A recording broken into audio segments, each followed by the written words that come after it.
Well, hi, everybody. We're back again in the Zoom studio. Mm. Jeff Hopper and Tracy Hansen, and we're more than halfway through our series now on the things that we've gained through Christ and our relationship with Christ. And we continue to look at those. I guess I would say at this point, Tracy, that certainly it's our hope that if somebody started this series with us and they didn't have Christ, that by now they're beginning to really see some of the things that can be gained by having Christ in their life. You know, Yeah, that would be wonderful. yeah. Well, today we're going to talk about the comfort that we have.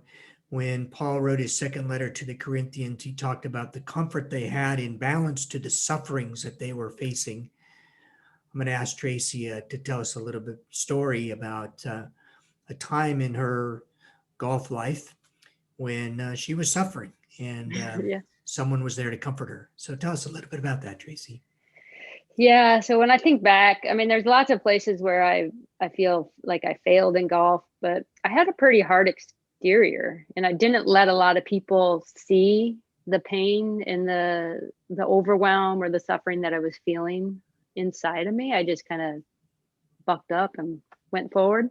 Mm-hmm. There was, and I don't even remember the year, but it had to been over my 10-year mark somewhere, right around 10 years on tour. And I was struggling for the year. And I was back at that point, we did like top 90 were exempt for the following year. Okay. And it was a tournament in Columbus, Ohio, one of our last ones. I think it was our last regular season event of the year. And I had two friends that came and watched me play.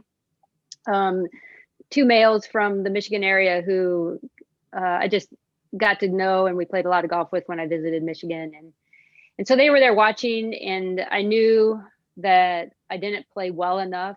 I was really close to that 90 mark, and I didn't make it. I knew I was not going to keep my full exemption. Now I was high enough that there's so many ins and outs of the money list contingencies, but I knew I was going to still play most of the events that I would want to the following year, but I didn't have that exemption. And I just feel, I mean, everything in me just wanted to crumble. And I actually turned to one of my friends and just gave him my tears and cried and put some words around how I was feeling, which I was so rare for me. Mm. And just let him hug on me and comfort me. And yeah, so it still stands out today that that was a moment where I let somebody comfort me in my career. Yeah. What about in your relationship with Christ? You've thrown yourself on him at times, I'm sure, when you needed comfort. He's Yeah. not like your buddy. He's not there to Mhm. throw your arms around in that sort of way, but he's definitely there and in a deeper sort of way, isn't he? Yeah. Um, I think what just is popping into my mind as you talk about that, I mean, I have lots of stories in my faith that I can name where Christ showed up for me. But I think after my mom died, Mm. and I think I went back to tour about only 4 weeks after she died, which was probably too soon. And I wasn't emotionally ready. And I didn't feel like I could talk to anybody. And so I remember being in my hotel room alone and just crying out for, in tears of like, I need you, Jesus. I couldn't even open my Bible at that point, Mm. but I knew that I needed his presence. And then, like, 2 weeks later, it happened on the golf course. And I started crying on the golf course as I'm trying to make the cut. And I just started talking to Jesus, Mm. like, you have got to get me through this round because I'm about ready to fall apart. Yeah. Yeah. When Paul wrote to the Corinthians, the kind of suffering they were facing was mostly because of their faith and the persecution that was prevalent at the time. But we're talking about different kinds of suffering as well. That here's Hmm. a grief that you feel. I certainly have experienced, I think, almost virtually the same thing, crying out to God in the night when I have had issues in my cancer treatments and things like that, where it's just like, this is too much to bear, Lord. And He just lifts that. Hmm. He's there in all sorts of ways for all sorts of suffering, isn't He? Yeah. And some sometimes he'll come, I think, kind of barreling in to help, but Mm. most of the time he's waiting just for us to ask. Mm. And that asking doesn't I mean, it sounds more like screaming sometimes, but Right. yeah, Yeah. yeah. Yeah.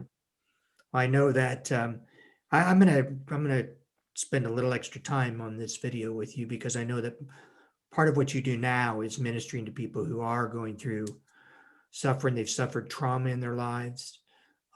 Where does Jesus speak into that? For me, there's all different types of theories and trauma type therapies that even in the Christian world where they invite Jesus into the scene where the trauma happened. Mm, The way that I have felt healing through that with Jesus is that really just bearing witness to somebody's story mm, and giving them the space to just start to name some of what they're feeling. And sometimes that's really hard and takes a long time, and really being uncomfortable in the uncomfortable yeah. and letting somebody that act of bearing witness. I think Jesus is right there with us. Mm, And it's him bearing witness with that person if we bring them our heart and our vulnerability and our empathy. yeah. Well, it's interesting because we know Jesus encourages us to reach out to those who are hungry and naked and imprisoned. And trauma certainly can present itself almost in those exact metaphors, you know. Yeah. And so to enter in and listen as Christ would listen, we've done it then under the least of these, haven't we?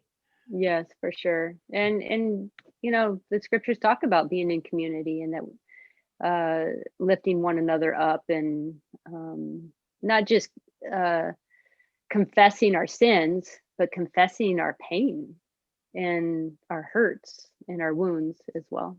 Yeah. Well, thank you, Tracy. You're And thank you welcome. to all of you for hanging in there a little longer with us today. But I hope that this was really meaningful to you and will be an encouragement to you because that's certainly what Paul intended when he said that Christ is our comfort.